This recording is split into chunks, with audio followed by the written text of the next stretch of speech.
Assalamualaikum warahmatullahi wabarakatuh.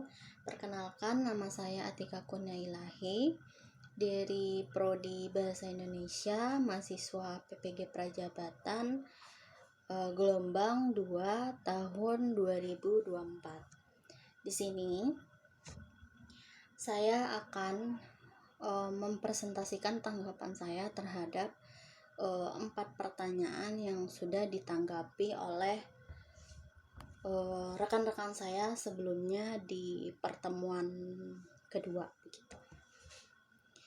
Nah, jadi pertanyaan pertama yaitu bagaimana kegiatan pembelajaran saya begitu saat bersekolah dari SD sampai SMA sampai menyelesaikan pendidikan tinggi atau kuliah gitu.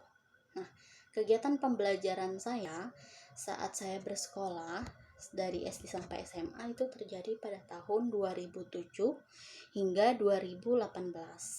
Nah, sedangkan kegiatan pembelajaran saat saya kuliah itu terjadi pada tahun 2018 hingga 2022. Nah, kegiatan pembelajaran saat saya bersekolah dengan kuliah itu sudah jauh berbeda.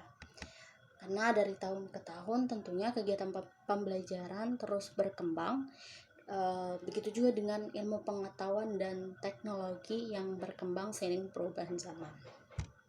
Nah, saat SD sampai SMA, kegiatan pembelajaran yang saya alami itu seperti guru sering melakukan metode ceramah gitu selama pembelajaran. Nah, metode ini menurut saya banyak membuat siswa tidak begitu semangat dalam belajar.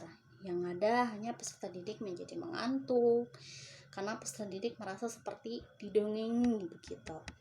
Nah, setelah itu tidak begitu banyak guru menerapkan metode presentasi dan diskusi untuk peserta didik. Sebenarnya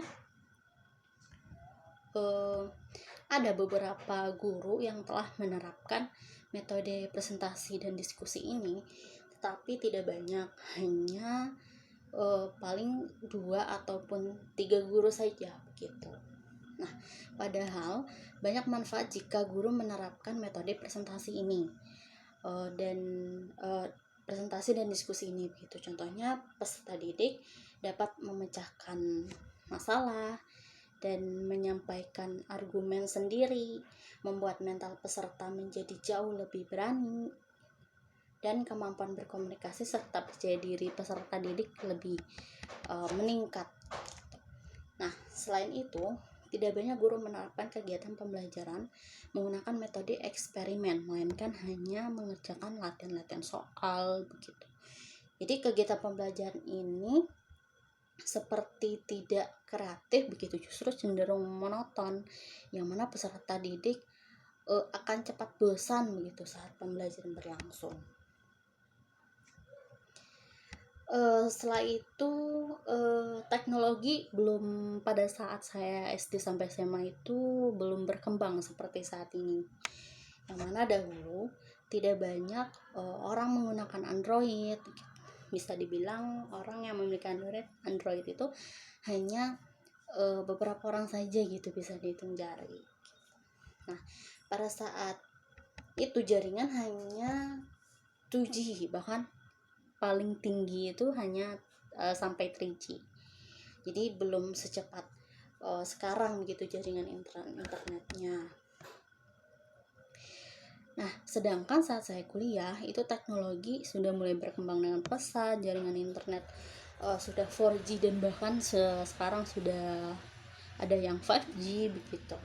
Dan dengan memanfaatkan media, dengan memanfaatkan gawai tersebutlah begitu.